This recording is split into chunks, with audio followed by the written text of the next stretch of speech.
يا عبادي الذين أسرفوا على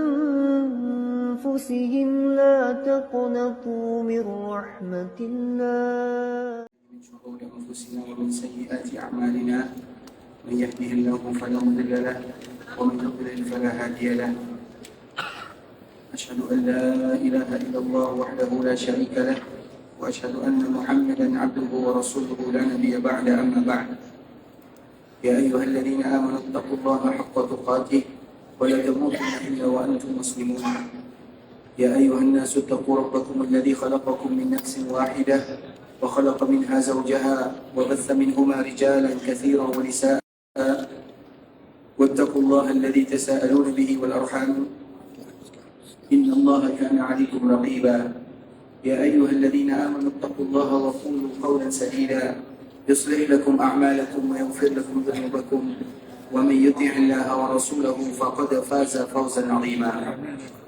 أما بعد فإن أصدق الحديث كتاب الله وخير الهدي هدي محمد صلى الله عليه وسلم وشر الأمور محدثاتها فإن كل محدثة بدعة وكل بدعة ضلالة.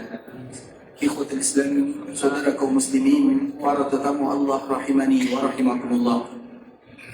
Alhamdulillah, kita selalu dan senantiasa bersyukur kepada Allah Subhanahu wa taala yang masih memberikan kepada kita kesempatan dan kesehatan untuk beribadah kepada Allah.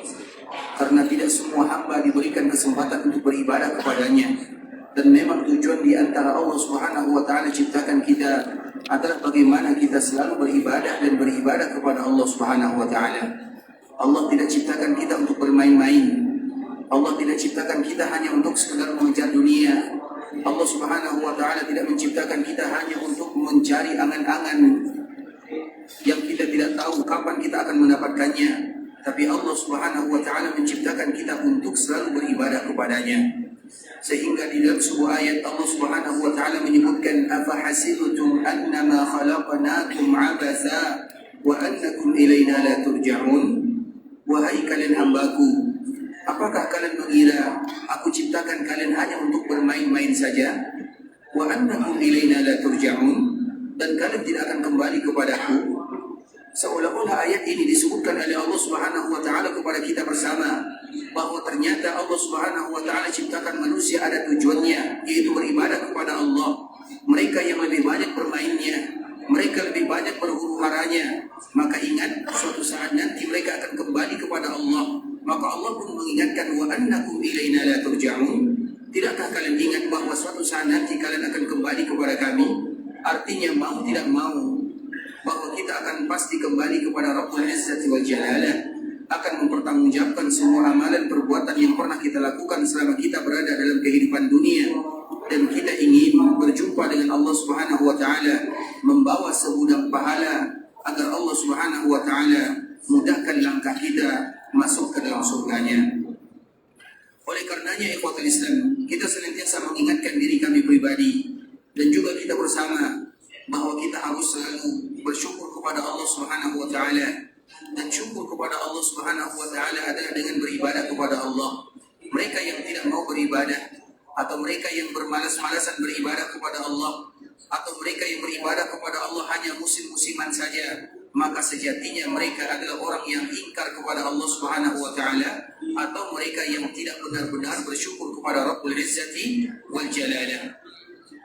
Karena bersyukur atau beribadah kepada Allah Subhanahu wa taala merupakan nikmat yang harus kita syukuri. Tidak semua hamba yang diberikan kesempatan untuk beribadah kepada Allah. Ketika Allah berikan kepada kita kesempatan untuk bisa beribadah, maka bersyukurlah kepada Allah. Karena syukur itu sendiri merupakan bagian daripada beribadah, dan semoga semua kita termasuk hamba yang selalu bersyukur kepada Allah Subhanahu wa taala. Kemudian salawat berikan salam semoga senantiasa tercurahkan buat junjungan alam Nabi kita yang mulia, uswah dan qudwah kita bersama, Muhammad bin Abdullah sallallahu alaihi wasallam. Rasulullah sallallahu alaihi wasallam adalah suri tauladan dalam kehidupan. Wajib bagi kita untuk mengetahui Nabi sallallahu alaihi wasallam melebihi daripada kita mengetahui diri kita sendiri. Kita ulang lagi ikhwatul Islam, wajib bagi kita mengetahui tentang Nabi sallallahu alaihi wasallam melebihi kita mengetahui tentang diri kita sendiri. Kita tidak mungkin lupa terhadap diri pribadi. Kita tahu semua apa yang kita suka, apa yang tidak kita suka, bagaimana kita melangkah, bagaimana kita mundur, kita tahu semuanya. Karena itu adalah diri kita. Nah, kewajiban kita terhadap Nabi SAW harus kita mengetahui Nabi SAW melebihi kita mengetahui tentang diri itu sendiri. Bukankah kita wajib mencintai Nabi melebihi cinta kita kepada diri kita sendiri? Bukankah itu yang disebutkan oleh Umar bin Khattab radhiyallahu taala anhu, ya Rasulullah, engkau adalah manusia yang paling aku cintai, melebihi kecintaanku terhadap keluargaku, orang tuaku, anak-anakku, hartaku, kecuali terhadap diriku. Seolah-olah Umar mengatakan, ya Rasulullah, aku cinta kepadamu melebihi semuanya, kecuali diriku. Artinya aku lebih cinta kepada diriku daripada dirimu. Itu yang disebutkan oleh sahabat Umar bin Khattab radhiyallahu taala anhu. Mendengarkan Umar mengatakan yang demikian, apa jawaban Nabi SAW? Nabi dengan tegas dan jelas menyebutkan, kalau seandainya demikian kecintaanmu kepadaku, wahai Umar, maka engkau belum betul-betul cinta kepadaku. Sampai engkau mencintaiku melebihi kecintaanmu terhadap dirimu. Dan itu bukan untuk Umar saja. Kalau kita cinta kepada Nabi SAW, berarti wajib kita mencintai Nabi melebihi kita mencintai diri kita pribadi. Itu baru namanya cinta kepada Nabi Sallallahu Alaihi Wasallam. Artinya kalau kita lebih mencintai Nabi ketimbang dengan diri sendiri, maka kita wajib mengetahui Nabi ketimbang diri sendiri. Itulah yang disebutkan oleh Umar Khattab dikala Nabi Sallallahu Alaihi Wasallam mengatakan yang demikian, ya Rasulullah, aku cinta kepadamu melebihi semuanya, bahkan melebihi diriku sendiri. Maka barulah Nabi menyebutkan, al-ana ya Umar, sekarang baru kau cinta kepadaku, wahai Umar. Dan itulah makna daripada firman Allah Subhanahu wa taala, an-nabiyyu aula bil mu'minina min anfusihim. Sesungguhnya Nabi itu lebih pantas bagi seorang mukmin daripada diri mereka sendiri. Nah, sehingga kita bertanya, ikhwatul Islam, apakah kita sudah betul-betul mencintai Nabi sallallahu alaihi wasallam melebihi kecintaan kita kepada diri kita pribadi? Apakah kita sudah mengetahui tentang Nabi sallallahu alaihi wasallam? Apakah kita sudah belajar tentang sejarah Nabi sallallahu alaihi wasallam? Itu baru namanya cinta kepada Rasulullah sallallahu alaihi wasallam. Kalau belum kita melakukannya, maka ulanglah kita mengatakan kita cinta kepada Nabi, sekaligus kita membuktikan apa makna daripada sebuah cinta. Berarti kita harus belajar tentang Nabi sallallahu alaihi wasallam. Kita mempelajari tentang kehidupan Nabi, karena wajib kita dahulukan Nabi dari segala-galanya, bahkan dibandingkan dengan diri kita sendiri. Sehingga mereka yang tidak tahu sejarah Nabi, tidak tahu perjuangan Nabi, jangan dulu katakan cinta kepada Nabi sampai mereka berusaha semaksimal mungkin mengetahui tentang Nabi sallallahu alaihi wasallam. Ternyata mencintai itu bukan sesuatu yang mudah. Tidak cukup dengan kata-kata sahaja. Mencintai Nabi sambil mengatakan kami cinta kepada Nabi, apakah secara otomatis mereka cinta kepada Nabi? Belum. Tapi ada buktinya. Karena tidak ada yang namanya cinta kecuali ada buktinya. Apalagi mencintai baginda Nabi yang mulia sallallahu alaihi wasallam. Dan semoga kita duduk di Masjid Nabawi, belajar tentang hadis-hadis Nabi. Apa yang disebutkan oleh Nabi sallallahu alaihi wasallam merupakan bukti cinta kita kepada Rasulullah sallallahu alaihi wasallam. Dan juga di antara salah satu kecintaan, bukti kita mencintai Nabi sallallahu alaihi wasallam adalah ibadah yang selalu kita anjurkan untuk melakukannya, yaitu mengucapkan salam dan salawat kepada junjungan kita bersama Muhammad bin Abdullah sallallahu alaihi wasallam. Karena kenapa pula kita tidak bersalawat kepada Nabi? Allah saja bersalawat kepada Nabi, malaikat saja bersalawat kepada Nabi, maka kita pun lebih pantas bersalawat kepada Nabi sallallahu alaihi wasallam. Allahumma salli ala Muhammad وعلى آل محمد كما صليت على إبراهيم وعلى آل إبراهيم إنك حميد مجيد اللهم بارك على محمد وعلى آل محمد كما باركت على إبراهيم وعلى آل إبراهيم إنك حميد مجيد. Ikhwatul Islam, saudara kaum muslimin, para tetamu Allah rahimani wa rahimakumullah. Kita akan kembali melanjutkan pembahasan kita yang sebelumnya telah kita sebutkan, masih berkaitan dengan Masjid Rasulullah sallallahu alaihi wasallam dan hadis yang dikeluarkan oleh Imam Bukhari dan Imam Muslim dari sahabat Abu Hurairah radhiyallahu taala anhu, salatun fi masjidi hadha khairun min alfi salatin fi ma siwa illa al-Masjidil Haram. Sesungguhnya mereka yang melakukan ibadah salat di dalam Masjid Nabawi lebih baik daripada 1000 kali lipat dibanding dibandingkan dengan mereka solat di tempat yang lainnya kecuali Al-Masjidil Haram. Di dalam riwayat yang lain yang dikeluarkan oleh Imam Ahmad dan Imam Ibnu Majah, Rasulullah SAW menyebutkan, wa salatun fil Masjidil Haram, dan salat di Masjidil Haram, maknanya Masjidil Haram yang ada di Mekah, afdalu min mi'ati alfi salatin fi ma siwa, lebih bagus daripada 1000 kali lipat, 100.000 kali lipat dibandingkan dengan salat di tempat yang lainnya.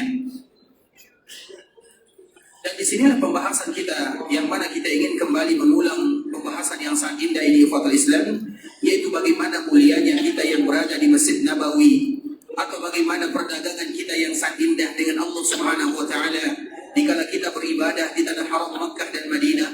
Keutamaan, bonus-bonus, promosi dari Allah Subhanahu wa taala yang sangat banyak, dan kita tidak ingin melewatkan satupun promosi yang Allah sampaikan kecuali kita ingin mengambilnya. Dan salah satunya adalah bagaimana keutamaan kita melaksanakan ibadah salat di dalam Masjid Rasulullah SAW. Kemarin kita telah menyebutkan bahwa melaksanakan ibadah salat di dalam Masjid Nabawi pahalanya lebih daripada 1000, bukan 1000. Itu kalau seandainya kita melakukan salat sendirian, terutama salat-salat sunat. Namun kalau seandainya kita melakukan salat wajib, maka dikalikan lagi 27 derajat. Karena pahala orang yang melakukan salat wajib adalah 27 derajat dalam satu riwayat, dalam riwayat yang lain 25 derajat.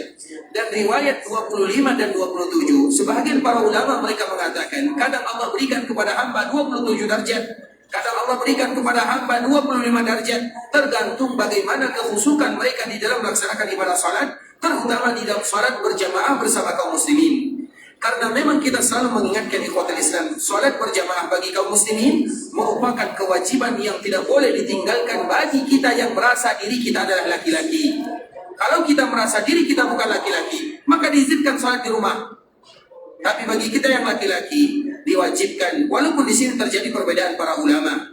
Dan salah satu ulama yang mengatakan tidak wajib adalah Imam Syafi'i rahimahullahu taala. Imam Syafi'i mengatakan tidak wajib, tapi mengatakan sangat ditekankan. Namun kalaupun demikian keadaannya, kalau kita perhatikan bagaimana Imam Syafi'i rahimahullah, dan kita selalu menceritakan Imam Syafi'i, sebelum kita mengambil mazhabnya, maka kita ambil dulu adab dan akhlaknya. Adab dan akhlak itu artinya ikhwatul Islam bukan adab dan akhlak kepada manusia saja. Adab dan akhlak kepada manusia itu perkara yang biasa. Tapi adab dan akhlak yang pertama adalah adab kita kepada yang menciptakan manusia itu sendiri, yaitu kepada Allah. Adab kita yang berikutnya adalah adab kepada Rasulullah SAW. Kemudian baru kepada manusia yang lainnya. Jangan dibalik. Kadang kita beradab kepada manusia, kita tidak beradab kepada yang menciptakan manusia. Kadang kita beradab kepada orang lain, kita tidak beradab kepada Rasulullah SAW. Dan itulah yang namanya adab. Adab itu yang pertama, adab kita kepada Allah Subhanahu Wa Taala. Adab yang berikutnya SAW ibadah, itu adab kepada Allah Subhanahu Wa Taala. Baru nantinya kita berbicara tentang adab kepada manusia. Karena kadang-kadang kita suka membalikan, kita lebih mementingkan adab kepada manusia dibandingkan dengan adab kepada yang menciptakan manusia itu sendiri. Makanya salah satunya ikhwatul Islam, kita lihat Imam Syafi'i rahimahullahu taala. Imam Syafi'i ya, secara madhab dia menyebutkan salat jamaah bersama kaum muslimin bagi kaum laki-laki adalah sunnah yang ditekankan. Tapi kita ingat, sebelum kita mengambil mazhabnya, kita ambil adabnya, yaitu adab Imam Syafi'i rahimahullahu ta'ala. Terutama adab Imam Syafi'i kepada Rabbnya yang menciptakan dirinya dan yang menciptakan alam semesta. Bagaimana Imam Syafi'i? Satu kali pun Imam Syafi'i tidak pernah absen melaksanakan sholat berjamaah bersama kaum muslimin. Itu adab Imam Syafi'i rahimahullahu ta'ala. Dan dialah yang menyebutkan sholat berjamaah itu adalah di antara salah satu sunnah yang ditekankan. Tapi bagaimana adab dan akhlaknya? Tidak satu pun dia pernah absen melaksanakan sholat berjamaah bersama kaum muslimin. Kalau kita betul-betul menjadikan Imam Syafi'i sebagai guru kita, sebagai ulama mazhab kita, lakukan sebagaimana apa yang dilakukan oleh Imam Syafi'i rahimahullahu ta'ala. Bukankah itu sesuatu yang adil? Makanya pernah sebuah kisah yang selalu kita sebutkan di ikhwatul Islam. Imam Syafi'i merupakan panutan ulama manusia. Imam Syafi'i merupakan hadiah dari Allah kepada manusia, ulama yang luar biasa. Kalau kita berbicara tentang Imam Syafi'i, kita tidak akan selesai. Bagaimana kita menceritakan tentang kemuliaan yang Allah berikan kepadanya, bagaimana ilmunya, bagaimana akhlaknya, bagaimana hafalannya, bagaimana kekuatannya. Imam Syafi'i terkenal dengan terkenal dengan fikihnya, iya. Imam Syafi'i terkenal dengan hadisnya, iya juga. Karena Imam Syafi'i juga punya kitab hadisnya. Bukankah gurunya adalah Imam Malik? Bukankah muridnya adalah Imam Ahmad? Yang kedua-duanya adalah ahli hadis. Begitu juga dengan Imam Syafi'i. Imam Syafi'i itu bukan hanya ahli fikih, ahli hadis. Imam Syafi'i itu juga ahli di dalam akidah, ahli dan semuanya. Seorang imam yang luar biasa. Imam Syafi'i ikhwatal Islam, dia memiliki sejarah perjalanan. Dia lahir di sebuah tempat yang bernama Gaza atau di Palestina. Ada yang menyebutkan umur 2 tahun. Ibunya khawatir terhadap dirinya karena dia adalah seorang yang yatim. Dan memang rata-rata ulama itu adalah orang yang yatim. Dan biasanya yang berpengaruh dalam kehidupannya adalah ibunya. Makanya ada sebuah kitab, kalau ada di antara kita yang ingin membaca, judul kitabnya dalam edisi bahasa Indonesia dikarang oleh senior kami, Ibunda Para Ulama. Karena rata-rata ibunda para ulama, merekalah yang memiliki andil yang luar biasa dalam keberhasilan anaknya. Ibunda para ulama, Imam Mazhab itu sudah pasti, rata-rata mereka yatim. Imam Bukhari, coba kita lihat bagaimana ibundanya.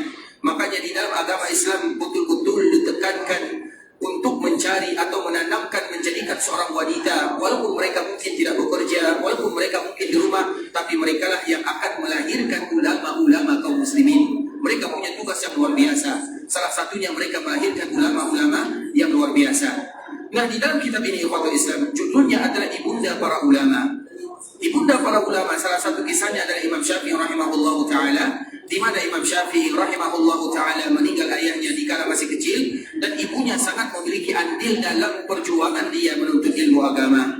Di umur 2 tahun, ibunya khawatir terhadap dirinya, diantarkan ke Mekah. Kemudian dari Mekah pergi ke Madinah, dari Madinah pergi ke Baghdad, yang mana pada akhirnya pada tahun 200 Hijriah Imam Syafi'i rahimahullahu ta'ala pergi ke sebuah tempat yang bernama Mesir, dan di sanalah dia meninggal dan dipanggil oleh Allah Subhanahu wa taala. Bahkan sampai sekarang ikhwatul Islam, kaum muslimin mengetahui di mana perkuburannya. Di antara salah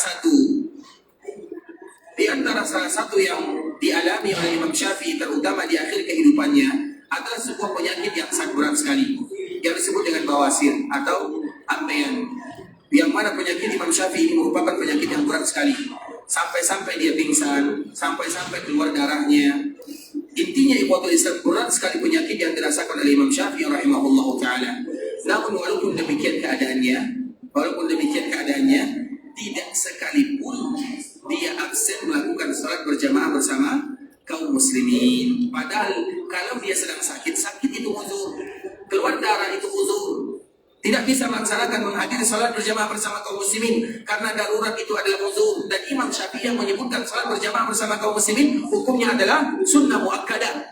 Tapi kita lihat bagaimana kehidupannya, bagaimana keadaannya. Sesakit separah itu sakitnya, namun dia tidak pernah meninggalkan salat berjamaah bersama kaum muslimin. Kalau kita betul-betul Syafi'i, maka lakukanlah sebagaimana yang dilakukan oleh Imam Syafi'i rahimahullahu rahmatan wasi'ah.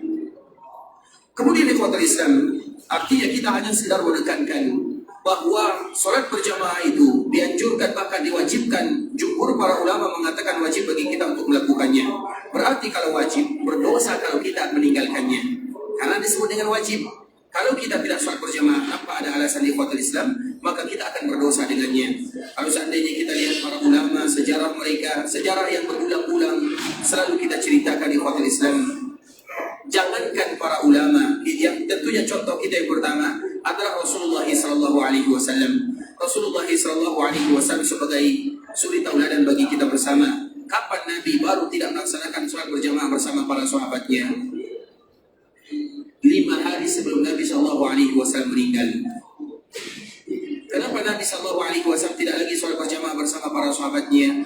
Karena Nabi sudah sering pingsannya dibandingkan dengan sadarnya.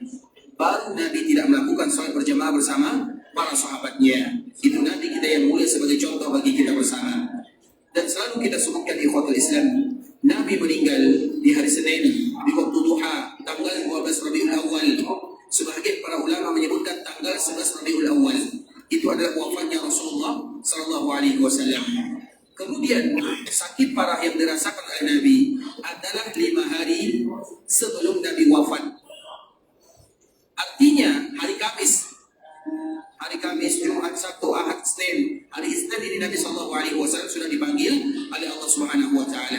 Nah, kenapa kita mengatakan bahwa sakit Nabi begitu parah? Karena di malam Jumatnya, sore Kamisnya di malam Jumatnya, Nabi Shallallahu Alaihi Wasallam tidak lagi bisa menjadi imam bagi kaum muslimin, dan itulah awal Nabi tidak lagi melakukan sholat berjamaah.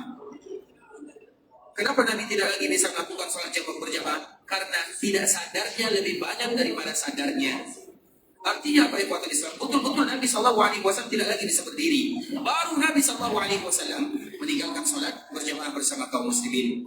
Oleh karenanya motivasi bagi kita bersama, dan kita juga menyebutkan bagaimana kejadian yang terjadi kepada sahabat Umar bin Khattab. Kita tahu Umar bin Khattab radhiyallahu ta'ala anhu. Umar bin Khattab adalah seorang sahabat yang tidak pernah meninggalkan sholat berjamaah kecuali 3 hari saja. Kapan 3 harinya? Setelah dia ditikam oleh Abu Lulu al-Majusi. Bukankah setelah dia ditikam oleh Abu Lulu al-Majusi, 3 hari setelahnya dia dipanggil oleh Allah Subhanahu wa Ta'ala, yang mana tikamannya ada 9, 3 di belakang, 1 di kanan, 1 di kiri, 3 pula di depan, atau 4 di depan.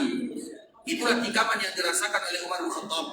Sehingga dikala melaksanakan sholat subuh, setelah Umar ditikam 3 hari baru setelahnya Umar dipanggil oleh Allah Azza wa Jalla. Nah, 3 hari inilah dia tidak lagi bisa melaksanakan sholat berjamaah bersama kaum muslimin. Artinya berarti selama umur hidupnya dia tidak pernah meninggalkan sholat berjamaah bersama kaum muslimin kecuali 3 hari. 3 hari ini kapan? 3 hari selama dia tidak lagi bisa bangun dari tempat tidurnya.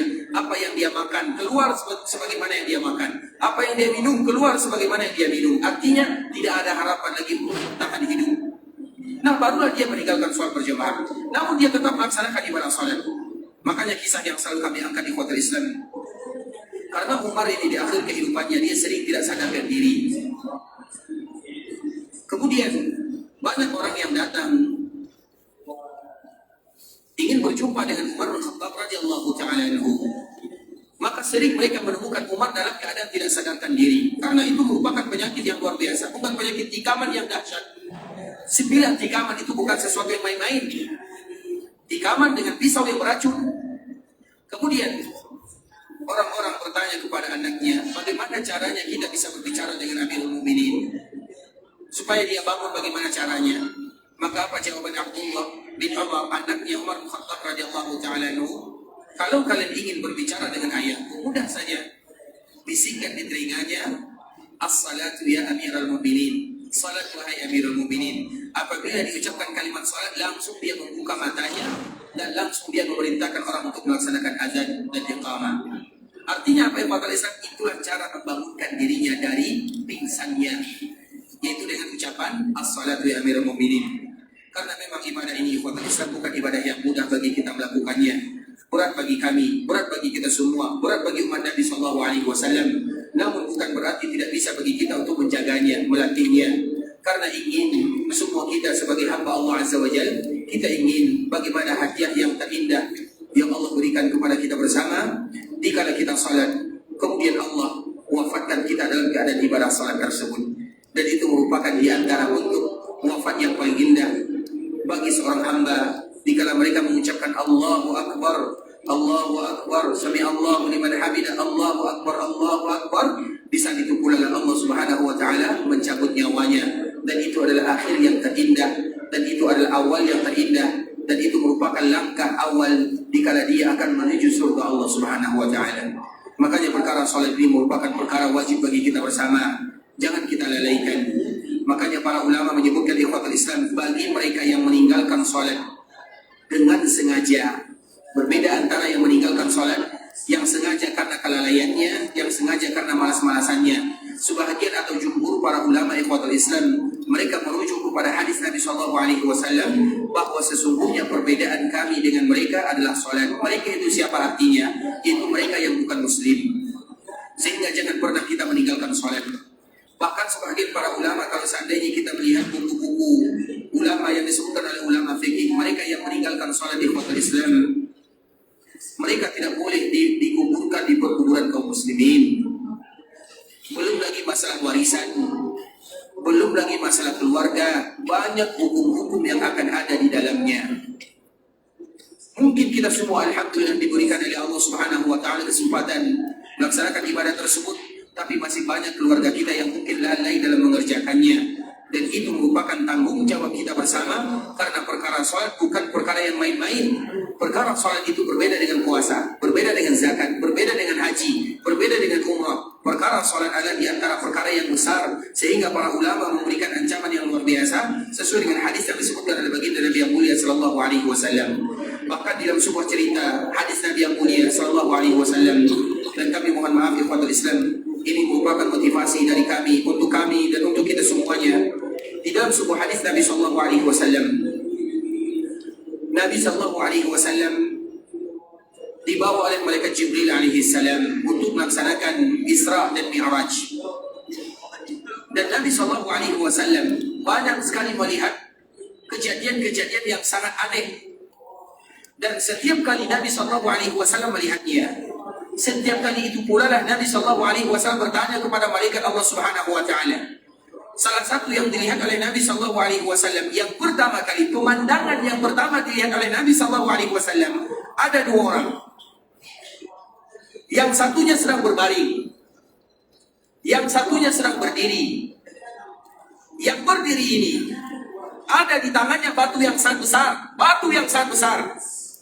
Nah, batu ini ikhwatul Islam, diambil batu ini, dipukulkan di kepala orang yang tadi sedang tidur, sehingga kepalanya hancur. Kemudian batu ini menggelinding ke kanan ke kiri. Kemudian setelahnya, kepala orang yang tadi dihancurkan dengan batu ini kembali pulih, dan batu ini kembali diambil, dan yang tadi berdiri kembali memukulkan di atas kepalanya. Itulah yang selalu mereka lakukan. Sehingga Nabi bertanya, "Mahadat?" Apa yang mereka lakukan? Dua orang ini sedang ngapain? Apa yang mereka lakukan? Kenapa demikian? Apa kata Jibril? Balik. Jangan kamu tanya. Berangkat. Ayo kita pergi, tinggalkan mereka. Kemudian Nabi melihat pemandangan yang lain. Banyak pemandangan yang dilihat oleh Nabi SAW. Kurang lebih ada 5 pemandangan yang menyeramkan dilihat oleh Nabi SAW. Nabi juga melihat di sana ada dua orang juga. Yang satunya berdiri di pinggir sungai, yang satunya berenang di sungai, dan sungai ini adalah sungai yang terbuat dari darah. Dia berenang, kemudian ketika sudah lama berenang, dia pergi ke pinggir sungai. Kemudian dikala sampai di pinggir sungai, orang yang tadi berada di pinggir sungai ini memasukkan batu di dalam mulutnya yang menghancurkan tubuhnya. Kemudian dia kembali berenang. Itulah yang selalu mereka lakukan. Nabi bertanya, "Ma'azan?" Apa yang mereka lakukan? Maka mereka kembali mengatakan, "Intalik." Begitulah selanjutnya, kisah yang sangat panjang sekali. Dan nanti bisa kita lihat dalam hadis Nabi SAW yang membicarakan tentang masalah kejadian yang luar biasa ini. Jibril alaihi salam tidak mau jawabnya. Jibril hanya mengatakan, "Intalik, berangkat, jangan lihat mereka, tinggalkan." Namun di akhir penghujung cerita, barulah Jibril alaihi salam menceritakan kejadiannya. Nah, kita fokus kepada kejadian yang pertama. Dua orang, yang satunya berdiri, yang satunya berbaring. Kemudian ikhwatul Islam, yang berbaring tersebut dihancurkan kepalanya dengan batu yang besar. Apa kata Jibril? Orang ini adalah ibarat yang tadi berbaring, yang tadi berdiri, itu adalah malaikat Allah Subhanahu wa taala. Yang tadi berbaring adalah orang yang disiksa, dan ini masih di dalam perkuburan, belum lagi di akhirat. Yang dilihat oleh Nabi SAW ini adalah kisah di perkuburan, kisah di alam barzakh. Kemudian ikhwatul Islam, yang tadi berbaring dihancurkan kepalanya, kemudian kembali pulih, dihancurkan lagi kepalanya, adalah orang yang tidur dikala orang melaksanakan ibadah salat, dan mereka yang melalaikan ayat-ayat Allah Subhanahu wa taala. Itu baru di alam barzakh. Bagaimana di akhirat sana? Semoga Allah Subhanahu wa taala menjaga kita dan memberikan kekuatan kepada kita untuk selalu melakukan salat berjamaah bersama kaum muslimin. Berarti ikhwatul Islam, oleh karenanya dari tempat yang mulia ini di kota Nabi sallallahu alaihi wasallam, kita sama-sama memberikan motivasi. Bukan berarti kami menyampaikan seperti ini kami tidak lalai, kami juga lalai melaksanakan salat tersebut. Namun kita ingin sama-sama beribadah kepada Allah Subhanahu wa taala, sama-sama diberikan kemudahan oleh Allah Subhanahu wa taala untuk menjaga ibadah yang mulia ini. Kemudian ikhwatul Islam, kita kembalikan kepada hadis Rasulullah sallallahu alaihi wasallam, "Salatun fi masjidi hada khairun min alfi salatin fi ma siwa." Bahwa orang yang melakukan salat di dalam Masjid Nabawi, kalau salat sendirian atau salat sunnah, maka kita tahu pahalanya, berarti minimal 1000, bukan 1000. Makanya jangan pernah kita mengatakan pahala orang yang sholat di Masjid Nabawi 1000 kali lipat. Salah kita dalam menerjemahkan hadis Nabi Sallallahu Alaihi Wasallam. Tapi Nabi menyebutkan lebih baik daripada 1000. Kemudian ikhwatul Islam, kalau kita sholat berjamaah berarti 25 atau kali 27. Karena ada dua hadis yang menyebutkan di sini. Ada para ulama menyebutkan, kami tidak tahu apa maknanya. Kenapa Nabi menyebutkan 27? Kenapa Nabi Sallallahu Alaihi Wasallam menyebutkan 25? Sebagian para ulama menyebutkan tergantung bagaimana mereka beribadah. Sebagian yang lain menyebutkan karena sholat berjamaah ini kita harus ingat. Dan sholat berjamaah itu adalah sesuatu yang mudah. Artinya tetap berjamaah di mana saja. Kalau kita berada di rumah Allah, sholat berjamaah di rumah Allah Subhanahu Wa Taala. Bagi kita yang bekerja di kantoran, bagi kita yang punya kantor, maka sholat di kantornya. Kalau seandainya masjid jauh, kita tetap melakukan sholat berjamaah di sana. Bagi kita yang di pasar, maka sholat di sana, bentangkan tikar, kemudian kita Allahu Akbar misalnya. Itu semuanya dihitung sebagai sholat berjamaah. Bisa dipahami? Karena sebagian hadis Nabi Sallallahu Alaihi Wasallam menyebutkan ada seseorang yang sholat berjamaah fi suqtihi, yaitu di pasarnya. Karena memang rata-rata kebanyakan kita pekerjaannya adalah pedagang, berniaga. Nah, sehingga tidak ada alasan bagi kita untuk meninggalkan sholat berjamaah. Ustaz, masjid jauh. Tidak mesti kita sholat di masjid, kita bentangkan tikar, kemudian kita sholat di sana. Maka itu juga dihitung sebagai sholat berjamaah. Makanya ikhwatul Islam, kalau ada di antara kita yang di sini, ini hanya sekedar contoh saja. Dan contoh yang baik kita terima. Pemandangan yang sangat luar biasa. Kami tinggal di sini kurang lebih sudah 16 tahun lamanya. Dan kami selalu memperhatikan pemandangan-pemandangan seperti ini. Kita lihat di sini, banyak sekali acaranya. Acara muda-muda, acara para pemuda main bola. Kalau sudah azan maghrib, Allahu Akbar, bubar bolanya. Bukan bubar, stop dulu sementara. Mereka berbaris, ambil wudhu, kemudian mereka sholat. Setelahnya lanjut lagi main bola. Bukan itu yang terbaik. Mereka tetap dihitung sebagai orang yang sholat berjamaah. Orang yang di pasar, tempat-tempat mainan anak-anak misalnya, tempat bermain anak-anak di tanah lapang padang sahara. Misalnya kalau seandainya datang auto sholat, mereka gelar tikarnya. Misalnya sholat berjamaah di sana. Bahkan di sini ada disediakan khusus, terutama bagi kita yang Allah mudahkan bisa mengatur kaum muslimin, seperti Pak RT, Pak RW, camat, lurah, dan yang semisalnya sampai ke tingkat yang tinggi misalnya. Allah mudahkan kita bisa mengatur. Ada namanya musalla mutanaqil. Musalla mutanaqil itu artinya musalla, tempat sholat yang berpindah-pindah. Artinya bisa dipindah-pindah. Dan itu diletakkan di setiap tempat kaum muslimin, agar mereka mudah melaksanakan sholat berjamaah. Walaupun mereka tidak sholat di masjid, tapi mereka tetap sholat berjamaah di mana mereka berada. Bisa dipahami? Dan itu bisa kita jadikan contoh ikhwatul Islam. Makanya banyak sekali acara boleh, tidak diharamkan oleh Allah Subhanahu Wa Taala. Hiburan, mainan anak misalnya, kita misalnya bersantai sama keluarga misalnya, tidak menjadi masalah. Tapi kalau seandainya ada di sana musalla yang disediakan, tidak menjadi masalah. Musalla kecil, karpet cukup untuk 10 orang cukup, tapi tetap melakukan sholat berjamaah di sana. Makanya sesekali nanti kita keluar di waktu asar, di waktu maghrib, di waktu isya. Kalau seandainya kita keluar pergi melihat pemandangan, baik itu di pasar, di mall, di mana saja, maka banyak kita akan menjumpai kaum muslimin melaksanakan sholat berjamaah walaupun dalam jumlah yang kecil. Nah, sebahagian para ulama menyebutkan kalau seandainya sholatnya seperti ini, maka untuk mereka itulah yang 25-nya. Sedangkan yang 27-nya adalah untuk di rumah Allah Subhanahu Wa Taala. Bisa dipahami? Dan ini tidak terlepas daripada perbedaan para ulama. Artinya ikhwatul Islam, tidak ada alasan bagi kita untuk tidak salat berjamaah bersama kaum muslimin.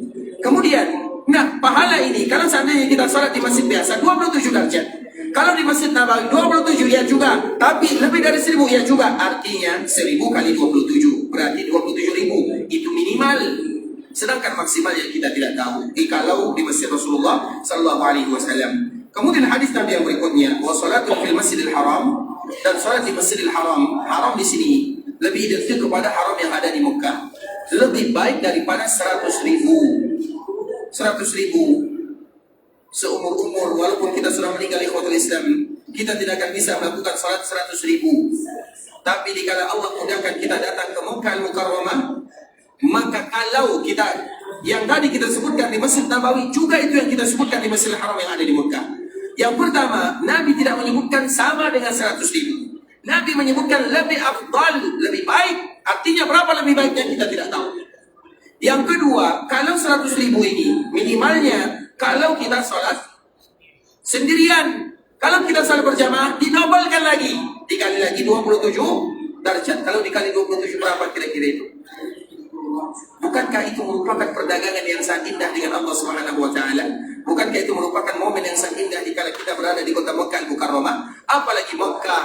Nah, inilah pembahasan sampai di sini pembahasan yang kemarin kita sebutkan ikhwatul Islam. Di Mekah ikhwatul Islam, haram yang ada di Mekah agak sedikit berbeda dengan haram yang ada di Madinah. Haram yang ada di Mekah itu ijma' para ulama, ijma' tidak ada selisih di sana, tidak ada perbedaan ulama di sana. Sedangkan haram yang ada di Madinah mungkin ada sebagian kecil yang terjadi perselisihan di sana. Artinya bahwa keharaman yang ada di Mekah itu sangat luar biasa. Luar biasa sekali haram yang ada di Mekah. Mengapa demikian? Terutama Masjidil Haram. Karena di dalam riwayat-riwayat yang disebutkan oleh Nabi SAW, Masjidil Haram, karena kita akan sholat di sana.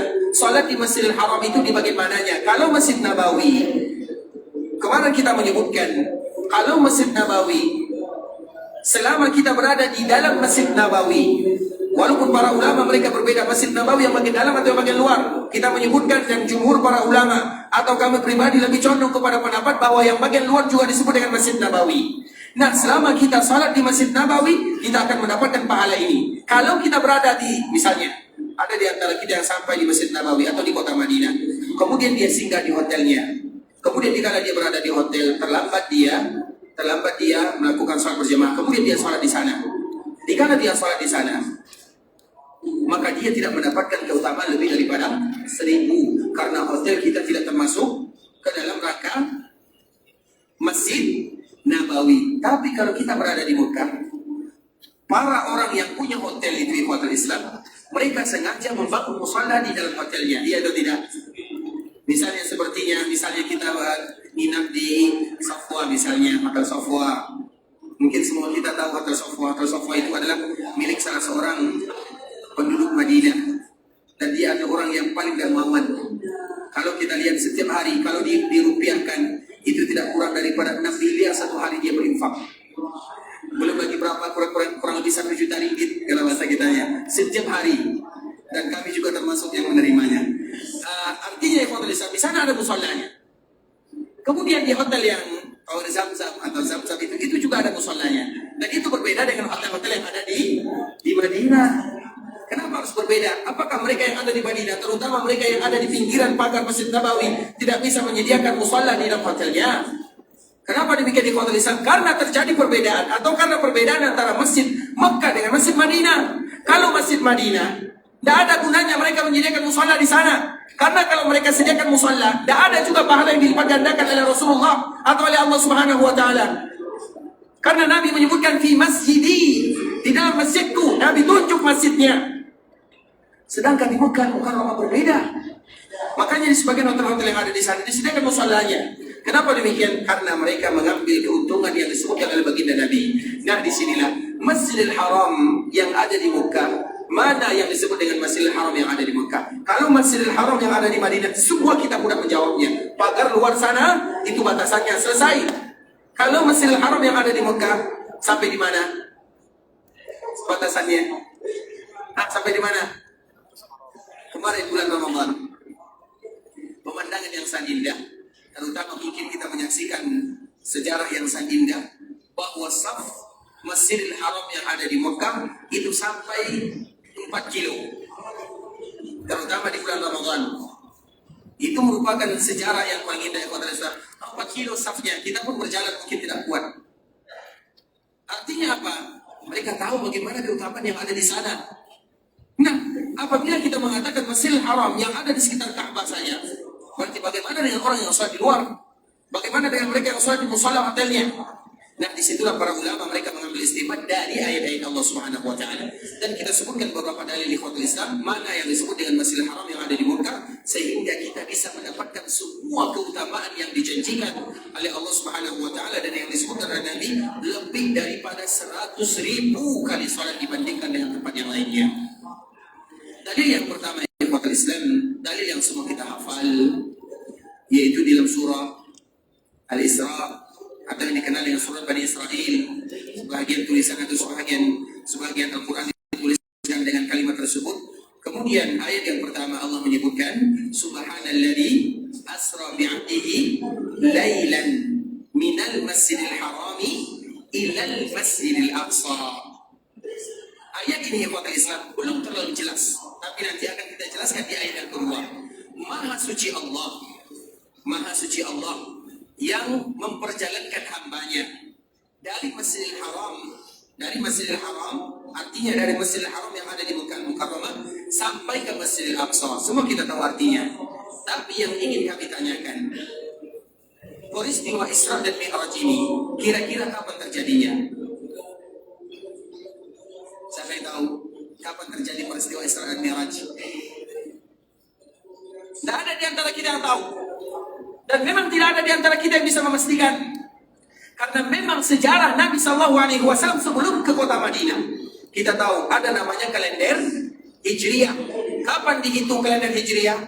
Yaitu mulainya Nabi hijrah dari Mekah menuju Madinah. Dan itu pun baru dilakukan di zaman Umar bin Khattab radhiyallahu ta'ala anhu. Sehingga semua kejadian yang terjadi kepada Nabi SAW di Mekah Mukarramah, tidak satu pun di antara kita yang bisa memastikan, oh terjadi tanggal ini, terjadi bulan ini, terjadi tahun ini. Tidak. Mulai dari kelahiran Nabi SAW, kita tidak bisa memastikan. Makanya para ulama mereka berbeda. Kapan Nabi lahir? Ada yang menyebutkan Nabi lahir di bulan Rabiul Awal, ada yang menyebutkan di bulan Ramadan, ada yang menyebutkan di bulan yang lainnya, ada yang menyebutkan di bulan Rabiul Awal tanggal 12, ada yang menyebutkan tanggal 9. Kenapa mereka berbeda? Karena memang kalender Hijriahnya belum ada. Bisa dipahami? Begitu juga dengan peristiwa Isra dan Mi'raj. Kapan terjadi peristiwa Isra dan Mi'raj? Ada yang menyebutkan di bulan Rajab, ada yang menyebutkan di bulan Ramadan, ada yang menyebutkan di bulan yang lainnya, ada yang menyebutkan tanggal ini, ada yang menyebutkan tahun ini, ada yang menyebutkan 5 tahun sebelum Nabi hijrah, ada yang menyebutkan 3 tahun sebelum Nabi hijrah. Kita tidak bisa memastikan. Dan sebuah kaidah di dalam agama, idza wujidal ihtimal saqatal istidlal. Apabila masih ada kemungkinan, maka batal pendalilan di sana. Tak boleh kita memastikan satu saja. Bisa dipahami?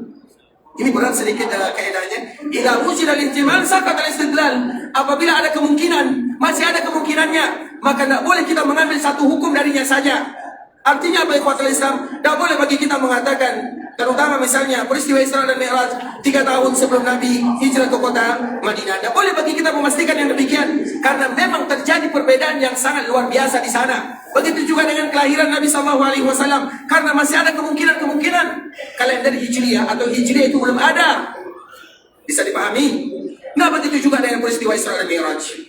Peristiwa Isra dan Mi'raj ini kapan terjadi? Memang kebanyakan, tapi tidak sepakat. Memang kebanyakan para ulama menyebutkan 3 tahun sebelum Nabi hijrah ke kota Madinah. Karena peristiwa Isra dan Mi'raj adalah awal di mana Allah wajibkan kepada kaum muslimin salat 5 waktu. Perkara salat diwajibkan 3 tahun sebelum Nabi hijrah. Perkara puasa, kemarin kita menyebutkan kapan? Tahun berapa hijrah? Tahun berapa puasa diwajibkan kepada kaum muslimin? Tahun ketiga atau tahun keempat? Siapa yang jawab? Tahun keberapa? 9 yang lain? Alhamdulillah semua jawabannya salah ya. Tahun berapa? Tahun ke-2. Jangan lupa lagi tahun kedua. Tahun ke-9 itu diwajibkan haji. Ini sadar dipahami?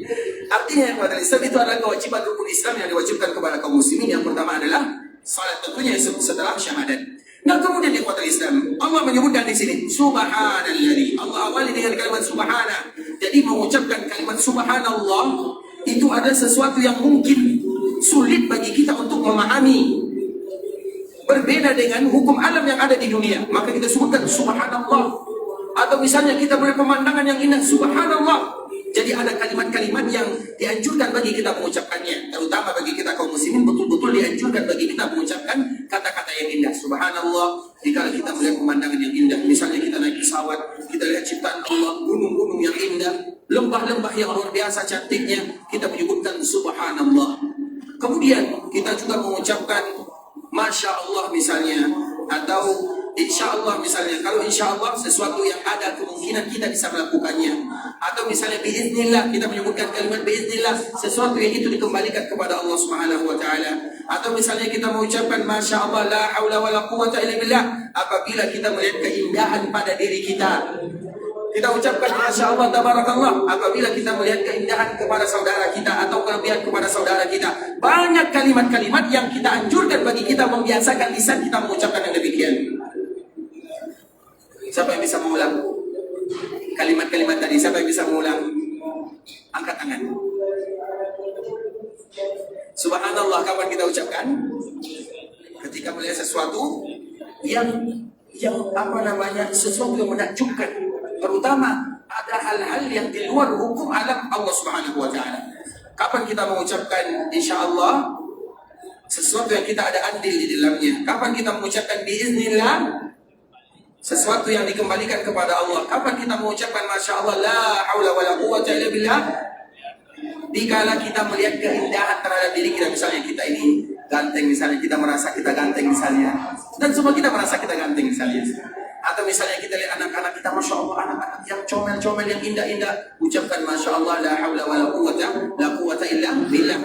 Jangan masya Allah anakku ganteng sekali, jangan, tanpa mengucapkan kalimat-kalimat ini. Kemudian untuk orang lain, masya Allah tabarakallah, barakallah, atau kalimat yang lainnya. Kalau kita melihat keindahan, kelebihan terhadap saudara-saudara kita, artinya ikhwatul Islam ada kalimat-kalimat yang dianjurkan. Makanya Allah menyebutkan di sini subhanalladzi. Kenapa Allah mengawali dengan kalimat subhana? Karena ini di luar daripada hukum alam yang ada di dunia. Bagaimana Nabi berjalan, yang mana perjalanan ditempuh dalam 3 bulan, sekarang ditempuh dalam 1 hari 1 malam saja. Tidak bisa. Menurut kita iya, makanya disebut dengan subhanalladzi. Kemudian begitu juga perjalanan Nabi menuju Mi'raj, di mana Allah memanggil Nabi ke atas sana, melewati langit pertama, kedua, ketiga, keempat, kelima, keenam, ketujuh, bahkan melewati Sidratul Muntaha. Nah, pembahasannya ikhwatul Islam yang ingin kami tanyakan, dikala Nabi akan melakukan Isra itu artinya perjalanan yang dilakukan di malam hari.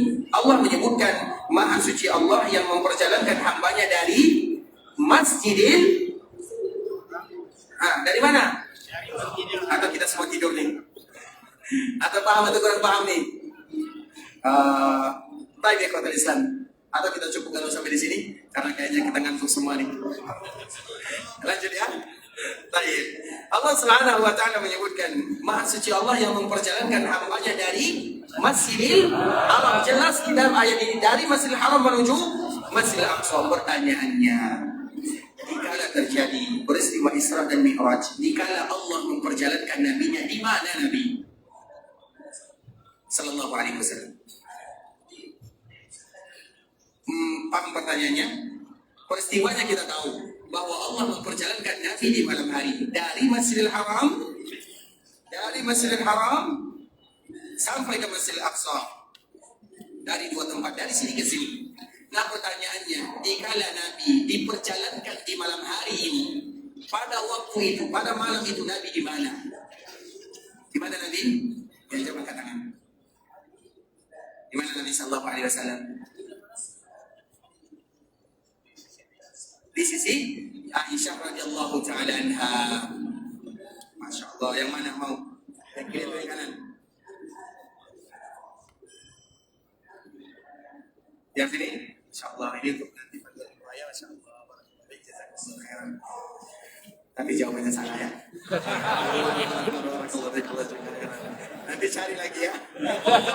Di pada saudara kaum muslimin. Di mana Nabi sallallahu alaihi wasallam? Di mana Nabi sallallahu alaihi wasallam? Di sisi Aisyah. Aisyah sudah menikah dengan Nabi atau belum? Oh, belum kan? Iya atau tidak? Kapan Aisyah menikah dengan Nabi sallallahu alaihi wasallam? Berarti 3 tahun sebelum hijrah, itu baru wafatnya ibunda kita Khadijah, dan Nabi tidak pernah mempoligami ibunda kita Khadijah radhiyallahu taala anha. Artinya selama ibunda kita Khadijah masih hidup, Nabi tidak pernah berpoligami. Setelah ibunda kita setelah ibunda kita wafat, baru Nabi sallallahu alaihi wasallam menikahi Saudah, kemudian baru Aisyah radhiyallahu taala anha, dan Nabi baru berkumpul dengan Aisyah radhiyallahu taala anha kapan? Dikala berada di kota Madinah. Artinya berarti jawabannya salah.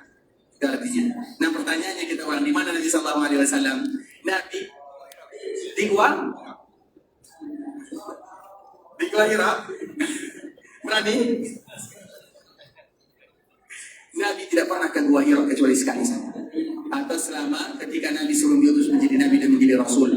Setelahnya Nabi tidak pernah lagi ke sana. Bisa dipahami? Nabi tidak pernah ke Gua Hira kecuali dikala Nabi bertahanus di sana. Tahanus itu artinya beribadah. Dikala Nabi sebelum menjadi Nabi dan menjadi Rasul, Nabi bertahanus. Tahanus itu artinya ta'abbud. Ta'abbud beribadah. Maka ada yang bertanya, kalau Nabi berada di sana, ibadah yang Nabi lakukan ibadah apa? Padahal belum ada syariat di sana. Nabi belum diutus menjadi Nabi dan menjadi Rasul. Karena Gua Hira itu posisinya pas kalau kita naik ke atas. Mungkin ada sebagian kita yang sudah pernah naik ke atas ya. Dan alhamdulillah sampai sekarang kami belum pernah naik ke atas. Tapi ini dilihat dari buku sejarah saja. Artinya, dan memang itu dilihat karena Gua Hira itu bukan pilihan yang tidak yang begitu saja dipilih oleh Nabi, ada tujuannya. Salah satunya karena Gua Hira itu langsung menuju ke Ka'bah Al-Musharrafah. Langsung dilihat bagaimana orang-orang yang ada di sana. Nabi memilih Gua Hira ini sehingga langsung melihat orang-orang yang ada di Ka'bah, bagaimana mereka beribadah kepada selain Allah, bagaimana patung-patung yang ada di sana. Sehingga Nabi berada di sana. Yang pertama, bersyukur kepada Allah. Allah selamatkan dirinya, tidak pernah menyembah berhala-berhala yang ada di sana.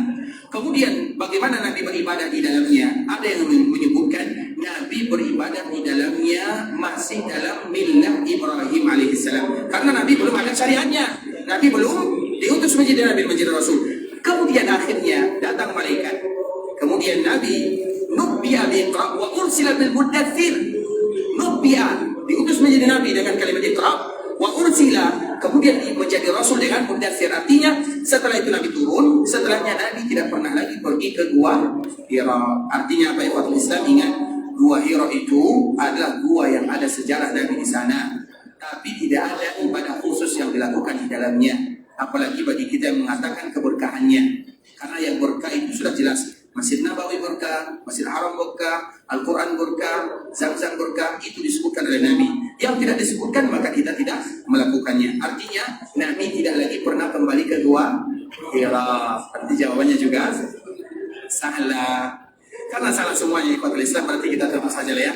Terakhir, kalau betul kita lanjutkan, kalau salah kita tutup. Hah? Di kamar siapa? Kamar? Berani nih. Masih salah ya tadi. Masya Allah, silakan. Masya Allah, baik. Rumah Ummu Hani. Ummu Hani itu adalah bibinya Nabi Sallallahu Alaihi Wasallam. Karena Nabi punya paman kurang lebih 11, ada yang menyebutkan 10, ada yang menyebutkan 11, ada yang menyebutkan 13. Itu paman Nabi. Dari satu ayah, bukan dari satu ibu, berbeda ibunya. Begitu juga dengan bibi-bibi Nabi Sallallahu Alaihi Wasallam. Salah satu bibi Nabi namanya adalah Ummu Hani. Nah, yang ingin kami jelaskan kepada kita bersama, Allah menyebutkan di dalam ayat ini. Kita kembalikan kepada ayat. Subhanalladzi asra bi'abdihi lailan minal masjidil haram, dari Masjidil Haram. Apa yang Allah sebutkan? Dari mana Nabi berangkat? Dari Masjidil Haram. Itu artinya di Al-Quran. Sedangkan Nabi pada malam hari itu berada di rumah Ummu Hani. Rumah Ummu Hani itu di mana? Pertanyaan berikutnya. Terlalu cepat kami memberikan hadiah ketika ini. Di mana rumah Ummu Hani? Rumah Ummu Hani itu di dalam Masjidil Haram atau di luar Masjidil Haram? Sudah pasti di luar, ya atau tidak? Rumah Ummu Hani di dalam Masjidil Haram atau di luarnya? Pada waktu itu, bukan sekarang. Tentunya di luar Masjidil Haram. Namun Allah menyebutkan Nabi diberangkatkan dari Masjidil Haram. Artinya rumah Ummu Hani itu akan menjadi bagian daripada Masjidil Haram, walaupun pada waktu itu dia bukan menjadi bangunan Masjidil Haram. Bisa dipahami? Paham semuanya sampai sini? Berarti ikhwatul Islam, Allah menyebutkan Subhanalladzi asra bi'abdihi lailan minal Masjidil Haram, dari Masjidil Haram. Padahal Nabi tidak berada di masjidnya, Nabi berada di luarnya. Namun Allah tetap menyebutkan bahwa Nabi berada di Masjidil Haram. Artinya apa? Berarti tempat Nabi itu betul-betul Masjidil Haram, walaupun Nabi tidak berada di Masjidil Haram. Artinya bahwa Masjidil Haram itu bukan haram yang ada di samping Ka'bah Al-Musharrafah saja. Paham sampai di sini? Paham insyaAllah ya? Tapi ikhwatul Islam, karena waktu kita yang tinggal sedikit, tinggal 6 menit lagi, malam ini kita tidak buka pertanyaan ya. Ikhwatul Islam, tentunya pelajaran-pelajaran ini adalah untuk wawasan bagi kita bersama, untuk lebih dekat kepada baginda Nabi yang mulia sallallahu alaihi wasallam. Karena sebagaimana kaidah yang tadi di awal kita sebutkan, bahwa kita wajib mengetahui Nabi melebihi kita mengetahui tentang diri kita sendiri. An-nabiyyu aula bil mu'minina min anfusihim. Sesungguhnya Nabi itu lebih pantas bagi seorang muslim melebihi diri mereka sendiri. Wajib bagi kita untuk mengetahui tentang Nabi sallallahu alaihi wasallam, sejarah Nabi, perjuangan Nabi, apa yang dilakukan Nabi sallallahu alaihi wasallam. Dan di dalam sebuah kaidah yang disebutkan oleh para ulama, ini bisa nanti kita menjadikan ukuran untuk diri kita masing-masing. Kadar kecintaan seseorang kepada nabinya tergantung bagaimana pengetahuan mereka terhadap Nabi itu sendiri. Kalau kita ingin mengukur berapa cinta kita kepada Nabi, maka ukurlah seberapa kita tahu tentang Nabi. Itulah kadar cinta kepada Nabi. Artinya apa ya ikhwatul Islam?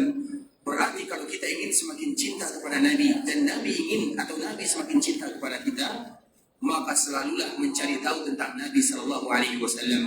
Karena semakin kita mencari tahu tentang Nabi sallallahu alaihi wasallam, semakin kita mencintai Rasulullah sallallahu alaihi wasallam.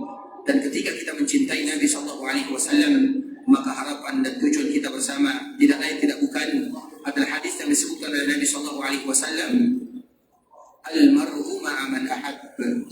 Sesungguhnya seseorang akan dikumpulkan bersama orang yang dia cintai.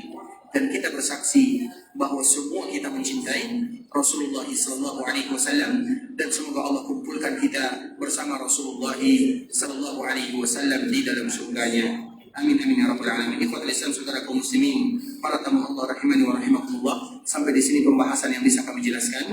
Yang benar sudah pasti dari Allah, yang salah itu dari kami, karena kekhilafan kami, karena kebodohan kami, karena kejahilan kami. Kami mohon dimaafkan kalau seandainya ada bahasa-bahasa yang kurang pas kami menyampaikannya, atau kata-kata yang kurang berkenan di hati, kami mohon dimaafkan. Dan kita selalu berharap kepada Allah Subhanahu wa taala agar Allah Subhanahu wa taala ampunkan dosa kita bersama. Allah ampunkan dosa orang tua kita. Kalau ada di antara orang tua kita yang masih diberikan umur panjang, semoga Allah selalu berikan kesehatan kepada mereka untuk beribadah kepada Allah. Kalau ada di antara orang tua kita yang sudah dipanggil oleh Allah, semoga Allah ampunkan dosa mereka. Allah jadikan perkuburan mereka taman di antara taman-taman surga. Semoga Allah mudahkan urusan kita. Kalau ada di antara kita yang sakit, semoga Allah sehatkan. Kalau ada di antara kita yang berhutang, semoga Allah lunaskan. Kalau ada di antara kita dan saudara kita yang tertimpa musibah, semoga Allah lapangkan. Kalau ada di antara saudara kita yang sudah dipanggil oleh Allah Subhanahu wa taala, semoga Allah jadikan perkuburan mereka taman di antara taman-taman surga. Kalau ada di antara kita yang ingin meninggalkan Madinah menuju Makkah Al-Mukarramah, semoga Allah mudahkan perjalanannya. Allah terima amal ibadahnya. Allah kabulkan doa dan permintaannya. Allah jadikan umrah mereka umrah mabrurah, sa'yun yang masykur wa dzambun maghfur. Kalau ada di antara kita yang ingin meninggalkan tanah haram Makkah Madinah untuk kembali ke kampung halamannya, semoga Allah lancarkan urusannya, mudahkan perjalanannya. Allah kembali kumpulkan mereka bersama keluarganya dalam keadaan sehat walafiat. Kita tutup dengan mengucapkan doa kafaratul majlis. Subhanakallahumma wa bihamdika asyhadu an la ilaha illa anta astaghfiruka wa atubu ilaik. Wa sallallahu wa sallim ala nabiyyina wa habibina wa khalilina wa sayyidina Muhammadin wa ala alihi wa sahbihi wa sallam tasliman katsira. Assalamualaikum warahmatullahi wabarakatuh.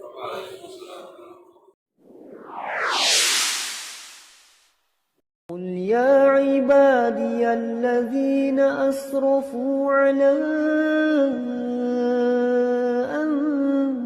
أنفسهم لا تقنطوا من رحمة الله